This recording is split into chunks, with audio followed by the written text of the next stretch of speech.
The Killing Sea, Chapter 15. When he reached the top of the beach, Ruslan stopped screaming. He forced himself to turn around. The wave that had frightened him swished a few feet up the sand. Just a normal wave, the kind he used to enjoy playing in. Nonetheless, as he trudged toward Kalan, he stayed on the landward side of the sandy ridges as much as he could to keep the unsettling ocean from sight. He wondered if he'd ever be able to trust the sea again. The land was silent. No birds whistled, no goats bleated. No children shouted, no horns honked, not a single mosque summoned the faithful to prayer. Caught in a leafless thorn bush on one ridge was a yellowed sheet of newspaper. On a corner of the sheet fluttered in the breeze, the crackle of paper unnaturally loud in the silence of the dead land. Ruslan picked it up. It was the front page of a Banda Aceh newspaper, dated December 25. He calculated on his fingers. It was the day before the flood. He scanned the headlines, which spoke of corruption in high places. How angry his father would get when reading such things. "Ruslan," he'd say, "don't you ever forget. A poor man with honesty is richer than a thief with gold." But the headlines' events were now meaningless to Ruslan, and he fashioned a hat out of the sheet. In the shade of its brim, he drank half the water in the remaining bottle. He was trying not to look at the sea, but a curious sight caught his attention. In the distance ahead of him, 100 yards offshore, a man pedaled a strange-looking boat, its sunshiny colors vibrant against the mottled water. One of those fiberglass stern-wheeler paddle boats from the Kalan water park, where his father had taken him several times as a boy. It seemed an odd form of transport, but then again, why not? Probably easier than plodding through soft sand. He lowered his head and kept walking, picking a path behind a wall of flattened weed that bordered drowned rice fields, newly planted green shoots turning brown. He came to another flattened village. For several minutes, he studied the area from behind a stout tree that had survived the wave. When he saw no rebels foraging through the rubble, he moved forward. He forded several streams and had to swim partway across a wide estuary. When had he eaten last? The tangerines, and before that, Ibu Ramli's banana fritters. Oh, how delicious those fritters had been. How he'd love to have some now. Just one, just a bite of one. The remembered taste of that filled his mind as he kept walking. The hills of Kalan didn't seem to get any closer. Cresting a sandhill, he saw a small fishing boat with a blue plastic sail tacking back and forth. He kept an eye on it as he walked. An inexpert sailor at the helm, that was for sure. White caps from the stiffening breeze slapped the small hull. The sailor turned around and headed for the shore, where the beach came to a small point, catching the bigger waves. "Not there," Ruslan said. "Not there!" The boat didn't change course. A big wave rose up behind the boat. That irrational panic seized him again, urging him away from the sea. But he could see what was going to happen, and he forced himself to sprint down to the point. The wave tipped the boat, catapulting the stern. 3 people and a cat flew out of the hole. The orange cat and the white boy and the white girl were in the air for only a second, but Ruslan recognized them at once. He had no time to wonder what they were doing here. Racing into the rushing wave, he first picked up the blob of orange washing past his thighs and threw the cat as far as he could onto the beach. An Achenese woman in a headdress bounced toward the shore. The white girl struggled to get to her feet.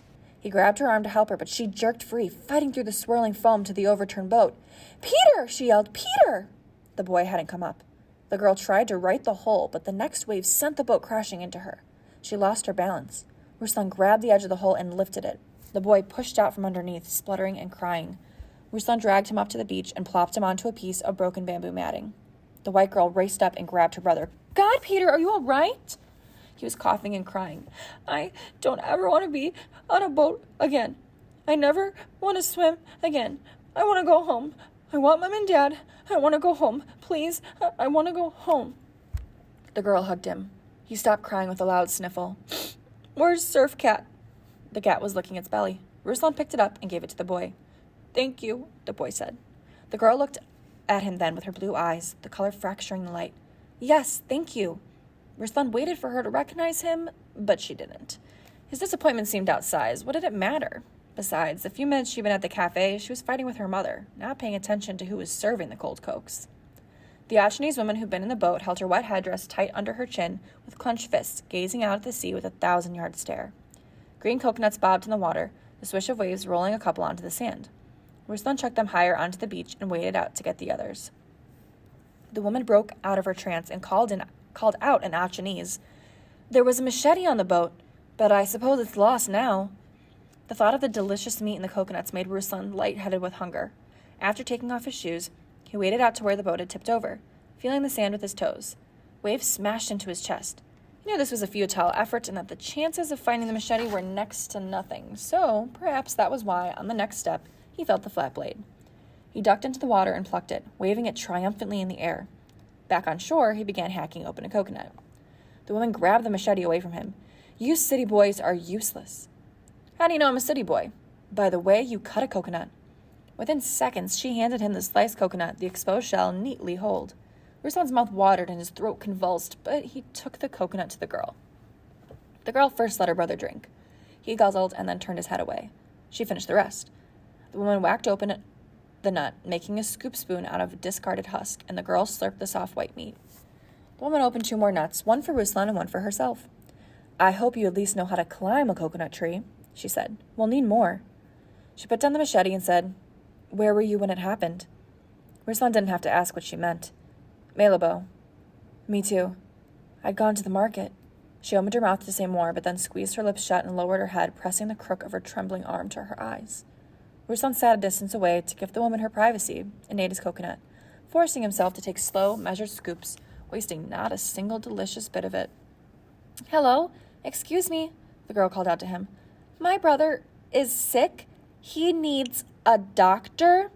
I need to go to Kalan for a doctor."